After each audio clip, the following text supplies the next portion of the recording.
না, আজ কোনো রান্না দেখাবো না।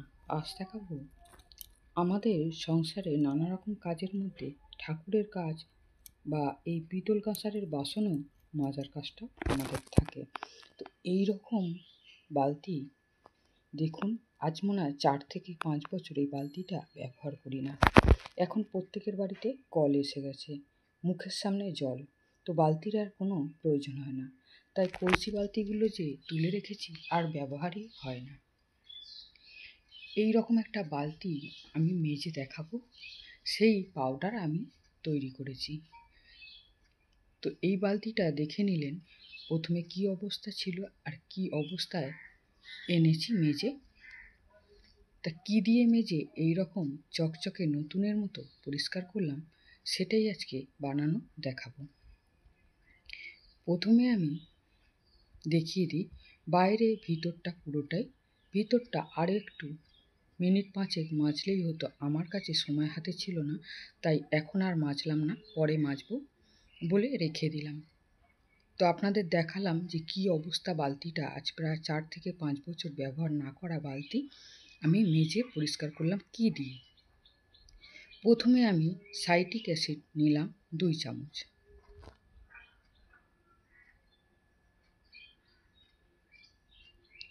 এরপরে আমি একটা মিক্সিং জার নিলাম, নিয়ে সাইট্রিক অ্যাসিডটা ঢেলে দিলাম।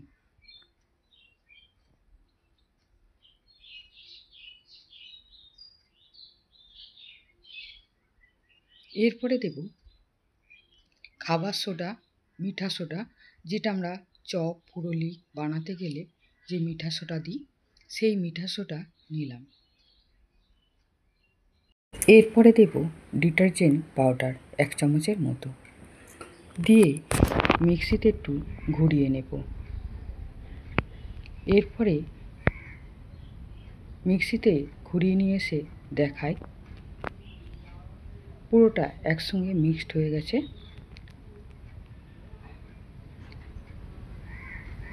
আমি অল্প করেই বানালাম, পরে অনেকটা বানিয়ে একটা কৌটোর মধ্যে রেখে দেব সব সময় ব্যবহার করার জন্য। এরপরে দিলাম এতে 2 চামচ নুন, যে আমরা রান্না করতে গেলে যে সাদা নুন ব্যবহার করি, ওই নুন দিলাম 2 চামচ। এতে দেব সাদা বালি, ঘর করতে গেলে যে বালি লাগে সেই বালি আমি ভালো করে ধুয়ে পরিষ্কার করে নিয়েছি। যেহেতু এটা দিয়ে ঠাকুরেরও বাসন মাজা হবে, সেই জন্য আমি এই বালিটা ভালো করে ধুয়ে পরিষ্কার করে রোদে মেলে দিয়ে কৌটো করে রেখে দিয়েছিলাম। বা যাদের সামনে নদী আছে, পলির বালিও তুলে শুকনো করে দিতে পারেন। নদীতে জোয়ার আসলে যে পলি পড়ে, সেই পলির বালি দিলেও খুব ভালো পরিষ্কার হবে।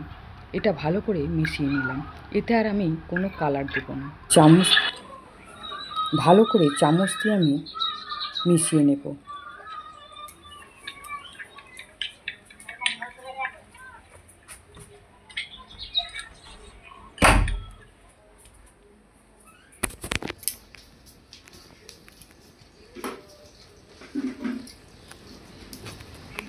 এরপরে একটা চালনি দিয়ে ভালো করে চেলে নেব।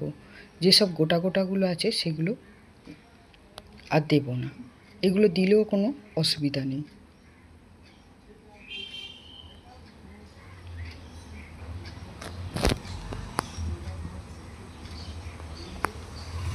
ভালো করে সুন্দর করে চেলে নেব।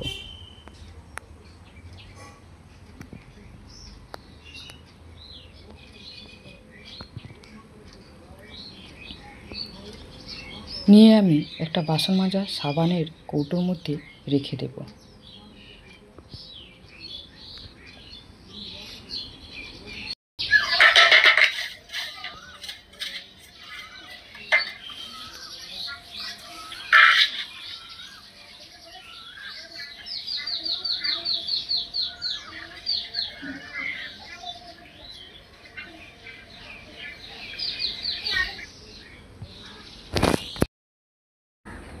এরপরে আমি চলে যাব ওই বালতিটা মাজতে, যে বালতিটা প্রথমেই দেখিয়েছিলাম।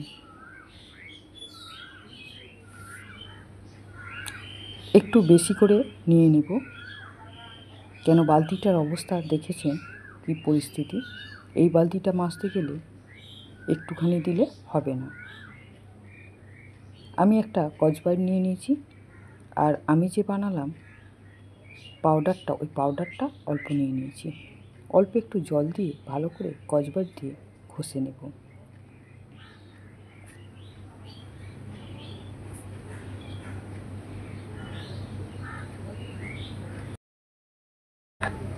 দেখেছেন মাজা শুরু হয়ে গেছে। এবার ঘুরিয়ে দেখিয়ে দিই, মাজতে না মাজতেই আস্তে আস্তে কিন্তু পরিষ্কার হতে শুরু করে দিয়েছে।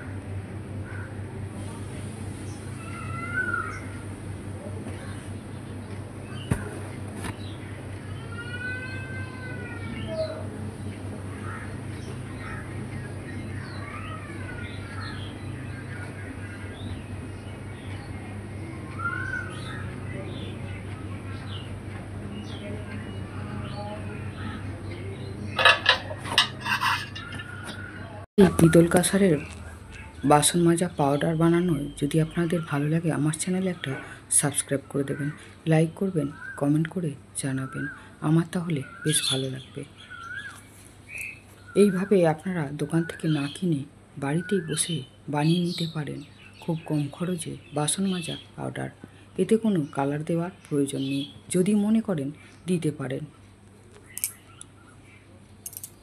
কালার দিয়ে তো আর পরিষ্কার হয় না, পরিষ্কার হয় যেসব মেডিসিনগুলো দিলাম তাতেই।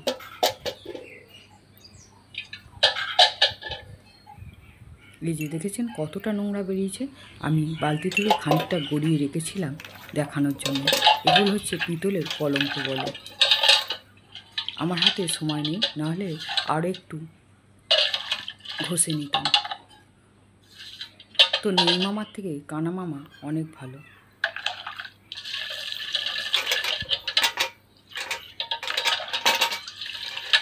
ভালো করে ধুয়ে নিয়ে দেখিয়ে দিই কতটা পরিষ্কার হয়েছে আর কী পরিস্থিতি ছিল। 4-5 বছর ধরে এই বালতিটা একদমই ব্যবহার হয় না, মাজা হয় না। এইরকম ঘরে আরও 2-1টা জিনিস আছে, যেমন পিতলের কলসি, ঘড়া,